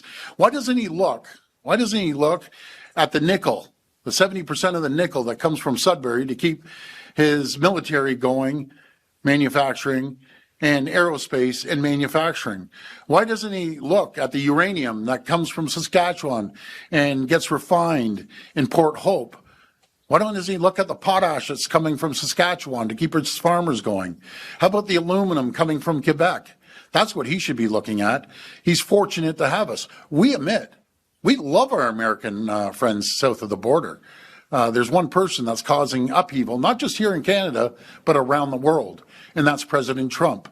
I've talked, as I've said numerous times, I've talked to Republicans, I talked to Democrats. They both feel the exact same way. You don't attack your closest friend, your closest neighbor, and your number one customer in the world. Yes, they're our number one customer, but we're their number one customer. Just alone in Ontario, 9 million Americans wake up every morning, produce a product or a widget or a service for Ontario. So maybe someone should inform him a little more than what he's being informed right now. We're critical partners on many areas in supply chains. Premier Ford, Mark McAllister from City News. Just to follow up on that, you're very critical of Prime Minister Carney right now based on this deal with China. What did you make of his comments yesterday and his speech yesterday? He seemed to command the interest of the world in saying what he did yesterday, all the while you've been quite critical. Well, I wouldn't say I was critical of the Prime Minister. I was very, very disappointed, as my colleagues behind me are very disappointed not to get a phone call, not to get a text message, and cutting a deal. And God bless the people in Saskatchewan. I love them out west, out east, in the fisheries. But the three of us, we have to take care of Ontario here. That's my number one job, to protect the people of Ontario. Protect their jobs, protect communities, and that's what I'm going to continue to do. Alison Jones, Canadian Press. Just to follow up on that, you've been perhaps not critical, as you say, but disappointed in Prime Minister Carney's approach to Chinese EVs. Do you support his approach to global relations through the words that he used at Davos yesterday and the approach of sort of delivering this broadside to Trump? You know something? 100% supportive, because I've been saying it from day one, before Prime Minister Carney even got elected last year. I was out in front of the Canadian people saying we have to diversify our trade. We have to find new partners around the world, reliable partners, democratically elected governments. That's who we need to work with. And we need to, move that forward as quickly as possible. As for investments here in Canada, in particular in Ontario, we need to see action. We need to start moving quicker. We hear a lot of talk, but we need to see results. Talk is cheap. We want to see results. Hi, Premier Jeff Gray, Globe and Mail. Wanted just to ask you a little bit about that. We know you didn't get a heads up on the decision that the Prime Minister made with regard to China, but would it have been typical in your relationship with him to have, can you give examples of past decisions or announcements where you would have spoken in advance about something of that magnitude, something that impacted Ontario? Would you have had a conversation with him? Is that what you would have expected? Well, we had a great relationship, and I hope we still have a great relationship. But when you don't inform someone in their number one sector that you're going to cut a deal that could, as Flavio said, would cost one full shift, where are those 50,000 jobs coming from? It's going to come from one of our assembly plants. It's just being respectful before we do anything. And if it has anything to do with the federal government, we consult, we speak to them. But just all of a sudden to get a 2-hour notice phone call that they're going out to release something, and my friends behind me, the same thing happened to them. They got the last minute call. Oh, I'm sorry. The deal is done and this is what's happening. Unacceptable. Could we hear that from one of them? Sure. Absolutely. Whoever wants to see. Go ahead. Yeah, I think that the challenge here, obviously, and by the way, we represent seafood workers in Eastern Canada, so they definitely needed relief. None of this is easy in terms of how you reach a deal with a mammoth like China.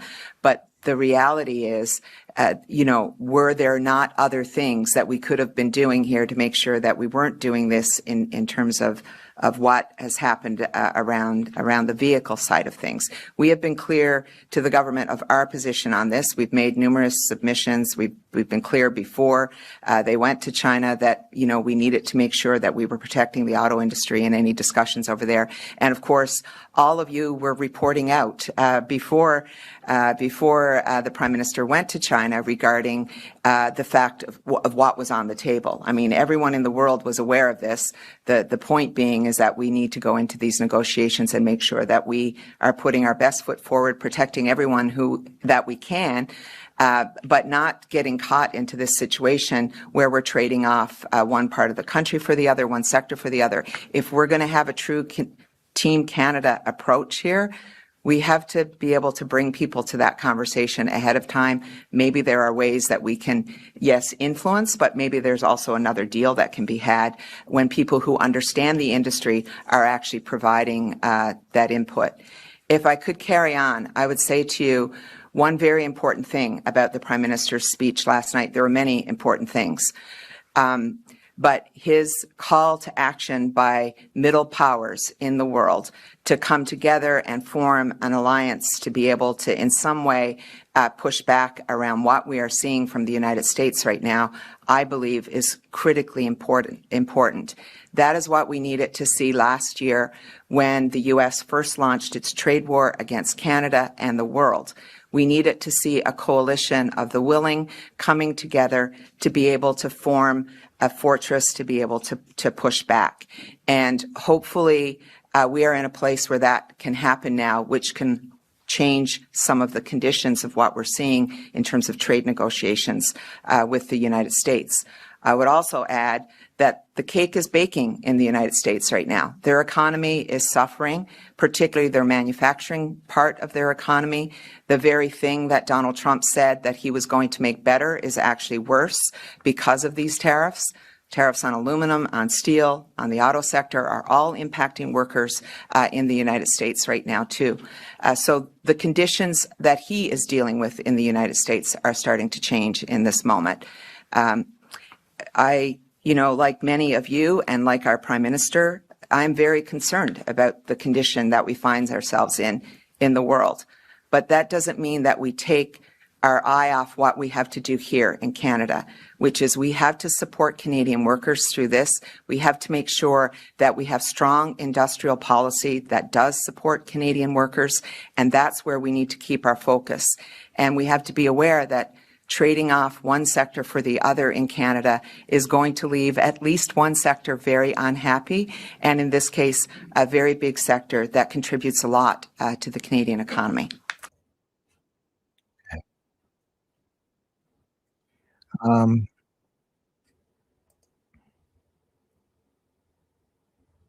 Trump is not at war with Russia or China. They already have a deal. They just don't talk about it out loud. They're all at war. Well, Russia and the United States are at war with liberalism, which is not to say, which is really especially progressivism, progressive governments, and even classical liberalism. That's why a lot of this doesn't make sense to people. Trump is targeting U.S. allies. He's at war with Canada, not with bombs and fighter jets at this point. It's a trade war. But when he thinks of a trade war, what he's doing with his trade war is he's taking it beyond a war about trade, and he's using tariffs and trade as a weapon to achieve geopolitical goals. It's a way for him to achieve his international political objectives alongside Putin and Xi. Until our leaders wake up and realize that that's what's going on, until they really clue in on that, they're at a huge disadvantage because they don't understand their enemy. Or in this case, I would say enemies. You could say that what we're going through is the impact from something of a political coup in the United States, from a guy who said that the elections were rigged. You can speculate, but I think a lot of people are always trying to rig the elections, including him and the people around him, especially in the United States, because the winner gets it all, at least everything in the Western Hemisphere, and maybe more. You know, there's an old saying, though. I don't know that this deal with the devil that these three devils have made, or the deal among the devils, I guess, I don't know if it'll hold in the long run. You see cracks forming because they've made a deal, but they're not allies. They're not really friends either. Frenemies. But there's an old saying, there's no honor among thieves. So while they seem to think that carving the world up this way and just making an agreement to stay out of each other's backyards in the end after they assimilate the smaller countries, the small and medium-sized powers, I think that there's a mindset that if they just do that, then they'll bring peace. And that's why Trump sees himself as the peace president, right? No. Because there's no honor among thieves. And that's what they're doing. They're not. It's just that simple. They're stealing everything. It's just a free-for-all now. They're just trying to steal other countries, the resources, maybe mostly in the West, but they're all doing it to one degree or another. And that's something that Mark Carney was really highlighting in his speech yesterday. That made Trump very uncomfortable because he said the quiet part out loud, that even, as Western countries especially, but all the countries around the world, as they sit there and talk about things like democracy and freedom, they've all been benefiting. We've been benefiting from the abuse of people, from the violations of those principles and values, while pretending to hold them dear. And maybe that's why I'm so appalled when I look around me and I see people who claim to be conservatives and that they're nothing of the sort, but they've stolen that name. I was among those who a while back was saying, I don't recognize my own country. But the reason I didn't recognize my own country wasn't because of immigration, although it's certainly transformational in itself, both fundamentally and visually and culturally. Can be. Doesn't mean I can't keep my culture, though, in our society. But I didn't recognize my country during the pandemic, before the pandemic, because the other side went so far and violated freedoms, rights, free speech, and the values that a freedom-loving individualist like myself have always held dear. The very things that I thought our country was all about. I think in many respects it has been, especially in Canada, but it seemed to evaporate. Made me think a lot about ants. You know, I've been talking about ants.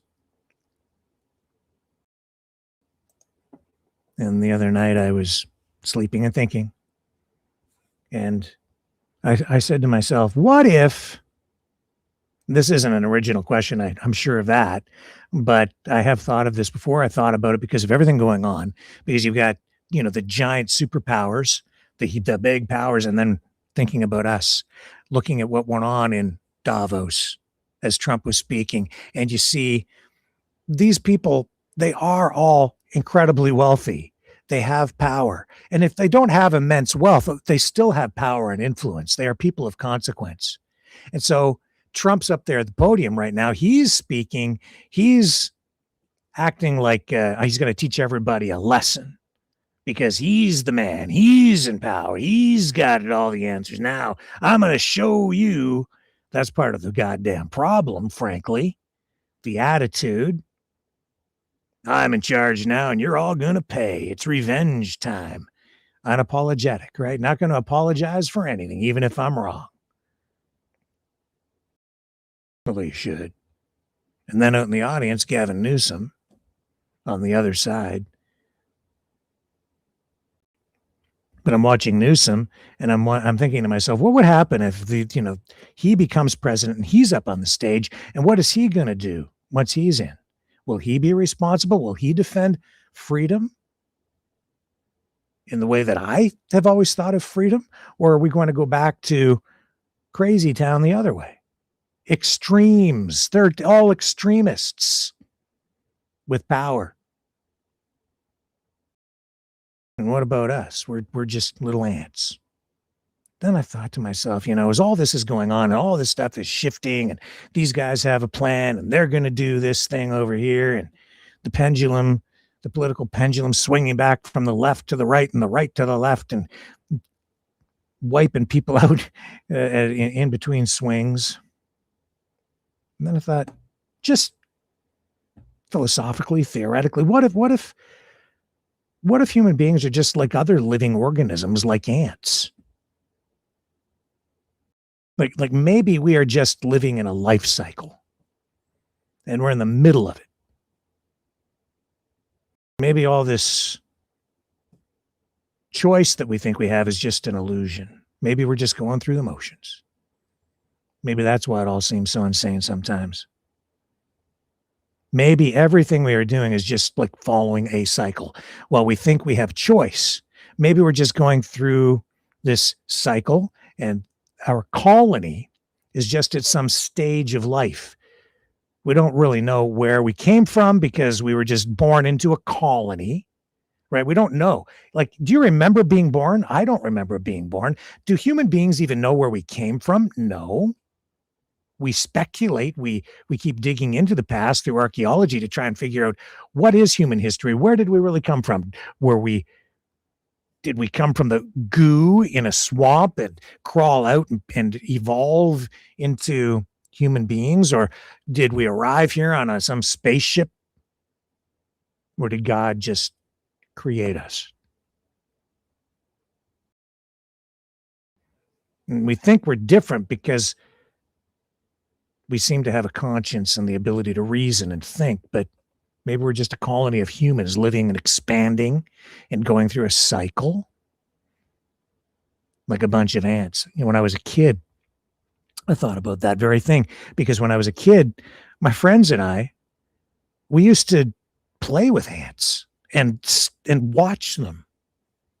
My friend directly across the street from me used to live right across the street from where I sit right now. And we used to go over to his house, and there were ants in his backyard, big anthills, colonies. And we would watch these ants, and it was fascinating, so much to learn from them. I'm kind of glad I did. It sounds very nerdy, right? Maybe a little creepy, but no, it was fascinating because the ants would have wars.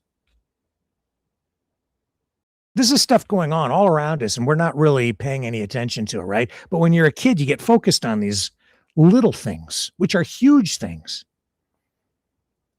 And the ant colonies at times during the summers would go to war with each other, and you would see these, you'd see like lines of ants from one colony to another.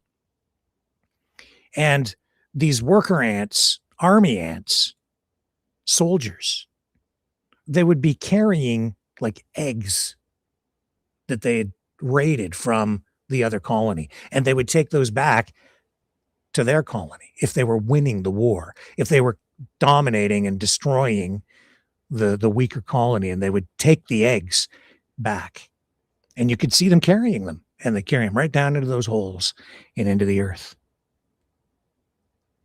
And it was a war. And I would think to myself even then, and I still think about it, are we any different? Have we really evolved? Are we any better than we were before? Or we're still basically just running around with weapons saying, here, take this stick or whatever and go stick it in that human being and kill them. And this other guy's got a stick and he's trying to defend his home, and this guy's trying to take it from him. And what's going on right now? Well, now you got submachine guns or super machine guns or mega machine guns or C-rams to shoot stuff down out of the sky with bullets that fire so fast it looks like a laser beam in the atmosphere. And nuclear bombs. Are we more civilized or less civilized than we were when we were all still living out in the forest and the jungle? Before we had civilization. You know, we don't even know where we came from. Do the ants know where they came from, or are they just born and then they go through the motions? Maybe that's what we're doing. We think we have control, and yet this keeps going on and getting worse and worse and worse until maybe we self-destruct. And we won't even realize what has happened, and we'll die in ignorance thinking we were something more than we actually are. In truth, maybe we're just a colony, a product of nature going through a life cycle with an inevitable beginning, middle, and end, and a false sense of self-importance. Ant colonies have a cycle. Some species of ants can exist as colonies for decades. Others, not so long, but they have a beginning, a middle, and an end. And their destiny is sometimes determined through a war, where another colony comes in and raids them. They take the young ones, as we've seen in Ukraine and other places. They take the children, or the eggs, thinking they're going to make a bigger, better colony. And I guess they do for a while.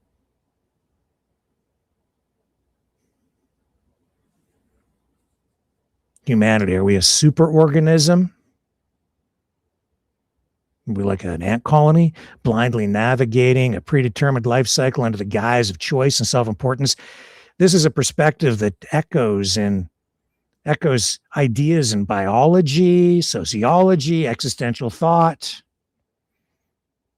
where individual actions serve the collective without true autonomy. I'm an individualist, and yet I see the power of collectivism when I look at ants, when they work together. A single human against a single ant, the human always wins.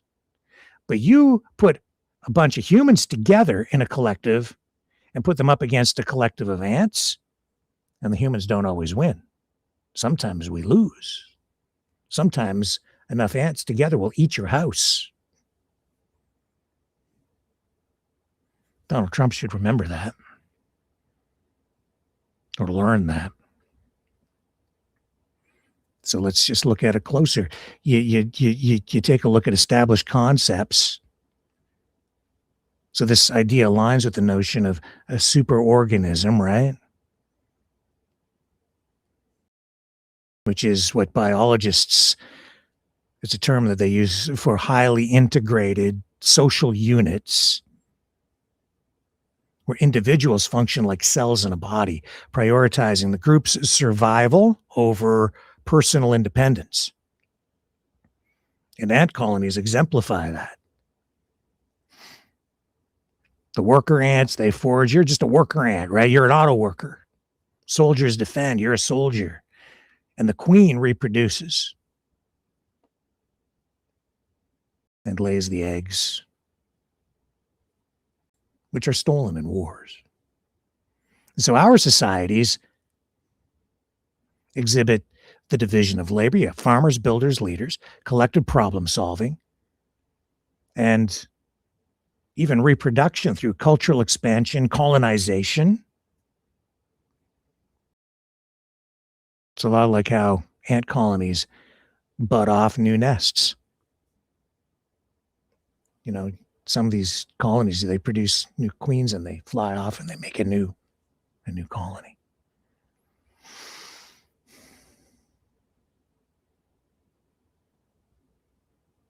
The illusion of choice. It ties into determinism. Are we truly deciding or just reacting to biological, social, environmental cues? Are we just like geese flying south in the winter because Mother Nature compels us to do it? Or are we making a conscious choice to do it? In ants, behavior, their behavior comes or stems from like pheromones and instincts. In humans, it could be genes, culture, other things influencing our decisions subconsciously, maybe even the weather. So there are philosophers who have looked at this. I think Spinoza argued that we're part of nature's machinery with free will as a comforting myth. It's an illusion. And yet we get up every morning, put our pants on one leg at a time, or whatever you wear. And you see this complexity in both ants and humans, and it creates this appearance of agency, right? Choice. Ants vote. Yeah, they vote on nest sites in a way, because they're sensing in ways that are akin to human democracies or even markets. They pool their individual inputs into collective outcomes. And if we're midway in our cycle as humans, our tech boom and the internet, the changes in technology, this global connectivity, this move toward what? Singularity or transhumanism even. It might represent this maturity phase might represent like a maturity phase for this chapter in the cycle of humanity, for our colony, or maybe our global colony, or maybe just our Western colony, because maybe we have 3 colonies that are emerging as the biggest colony raids all the smaller ones and takes the eggs and all of the resources and pulls them all back into the mother hive or mother nest. Creepy. It's all building towards some dispersal, I guess. Pretty striking, the similarities, the parallels when you stand back and look at this. I mean, both of these existences represent hubs of activity scaled up from simple interactions to vast self-sustaining systems, which humans have. So do ants. But, unlike ants, humans do possess the ability to reflect on our colony status in a way that ants are not able to. We question these cycles. That's what we're doing here right now. So are we different? Are we a more sophisticated species or organism? Maybe we're just one big organism and we think we're separate and apart and we're really all connected. Or maybe it's both. I think it's probably a bit of both. It's important to hold on to that individuality. Makes me who I am, makes you who you are. But through choice and cooperation, we can work together. Maybe not on everything, but on some things. And you focus that energy, and you can do incredible things, or very destructive things too. So I don't know whether we're doomed by ignorance. I don't know if we're going to be capable of transcending whatever it is that stands in our way. It remains open to question. A lot of people just prefer to be blissfully ignorant, like ants, that never really ever question or ponder these things. And yet somehow they get it done. Have you ever seen this? This is a geometric puzzle that ants are able to solve by working together. It's amazing, really, when you watch it. So these ants, they solve this problem, getting this T-shaped thing through a maze by working together. And then they gave the same problem to a group of humans, scaled up to human size, and they put them side by side to see which group could do it more quickly. Let me show you. Ants versus humans. Who can solve problems better? The point of this experiment is to determine whether ants or humans are better at maneuvering a T-shaped object through a maze. For this experiment, humans were prevented from communicating with each other, which replicates the limited communication abilities of ants. You can see that the ants did an excellent job at solving the problem. In fact, the experiment showed that ants are better than humans at solving this problem when working as a group.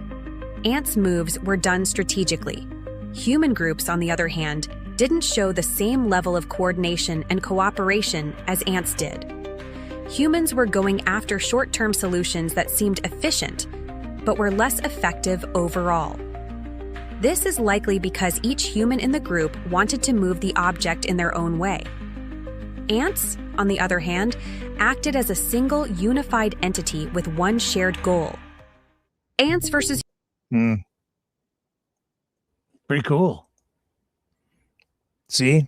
Never underestimate the power of the little guy, especially when you work together. But of course, a handicap was employed there, and the humans weren't allowed to talk to each other like human beings do. You unleash the full power of human ingenuity, problem solving, cooperation, and individuality.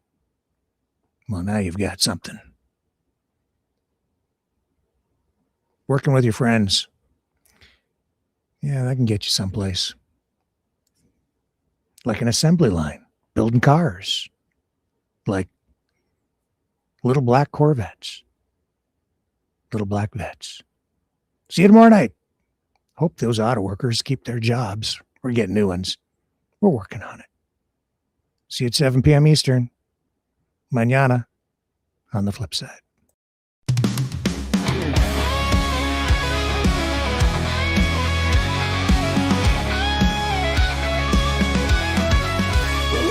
She's sitting in the driveway all dressed in black.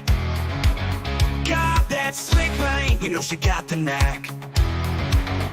Chrome glimmers in the moonlight, like a star on the rise. When I slide behind the wheel, I feel alive. Oh, I can't deny, got the little black vest, she's my midnight ride. Rolling down the highway with my girl by my side. Fast as a whisper, smooth as a dream. In my little black van, we're a rock and roll team.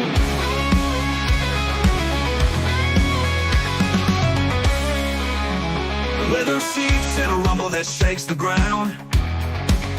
With the top down low, we're lost in the sound. That engine growls like a lion's roar. Every mile we take, I just want more. Black face, she's my midnight ride. Rolling down the highway with my girl by there's a dream. In my little black van, we're a rock and roll team.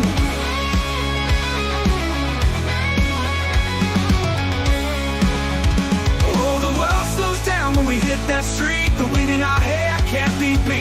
With the guitar laying under the stars so bright. In my little black van, everything feels right.